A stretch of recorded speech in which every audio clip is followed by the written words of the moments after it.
The Taliaferro Library and Cultural Center presents The Invisible Green, What America Sees and What It Refuses to See. A Tony Angelo investigation, first-person narrative. I, the file that changed the question. I didn't go looking for this story, it found me. A thin folder tucked between cases on border enforcement and visa overstays. Inside, letters, expired visas, church bulletins, pay stubs, and photographs of families smiling in front of row houses in Boston, Chicago, and New York.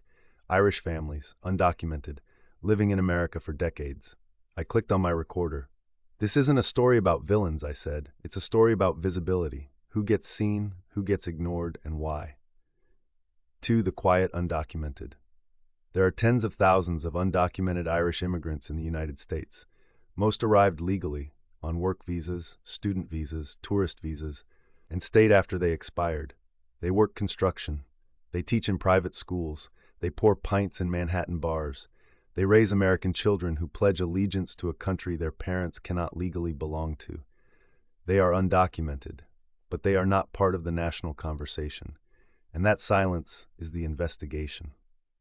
3. The question that wouldn't let me sleep. I wrote it in my notebook. Why does America talk about some undocumented immigrants and not others? Is it because the Irish undocumented population is smaller? Or because they blend in, or because their skin color matches the majority? I underlined the question twice, because the answer reveals something about all undocumented people in America, not just the Irish. Ivor, the two faces of the same story. I've spent years interviewing undocumented immigrants from every corner of the world, a Guatemalan mother who crossed the desert, a Ghanaian student who overstayed a visa, a Filipino caregiver who lost her paperwork, a Korean teenager whose parents never renewed their documents, an Irish carpenter who arrived in 1998 and never left. Same legal status, different public reaction. I whispered into the recorder, the law is the same, the lens is not. V. The bias of visibility. When people imagine undocumented immigrants, they picture brown skin, Spanish accents, border crossings, desert heat, overcrowded detention centers. They don't picture a red-haired bartender, a white carpenter, a woman named Maeve from Galway, a man named Patrick from Cork. The Irish undocumented blend in. They disappear into the majority. Their invisibility protects them, but it also erases them. This isn't about blame, it's about bias, the quiet kind that shapes perception without announcing itself. Bias, the bias of policy. I dug into the archives, the old immigration laws, the quotas, the reforms, and the pattern was unmistakable. European overstays were historically treated as administrative issues. Non-European overstays were treated as enforcement issues. Border security has always been racialized. Visa enforcement has always been selective. I said into the recorder, America built two systems under one law, one for the visible, one for the invisible. 7. The human cost. Across all communities, I met an Irish mother in Yonkers who hasn't been home in 20 years. I met a Honduran father in Texas who hasn't seen his children since he crossed the border. I met a Nigerian nurse in Maryland who works under a borrowed Social Security number.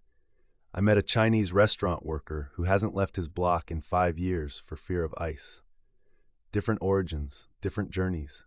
Same fear, same limbo, same longing for belonging. Undocumented life is not a single story. It is 1,000 quiet battles fought in the shadows. 8. The myth of the border crisis. America talks about the border as if it's the only doorway into the country.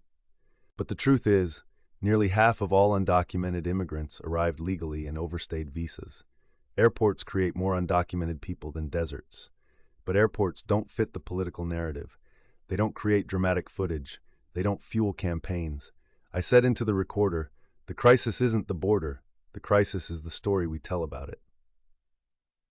Ines, the Irish undocumented, reveal the larger truth.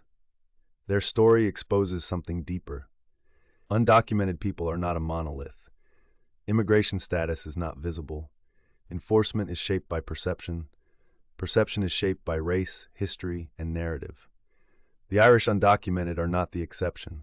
They are the mirror, a mirror showing that America's immigration debate is not just about law. It's about who we imagine when we say the word immigrant. X. The Tony Angelo conclusion, the line America won't cross. I closed the file and spoke into the recorder. This investigation isn't about the Irish, it's about the American imagination.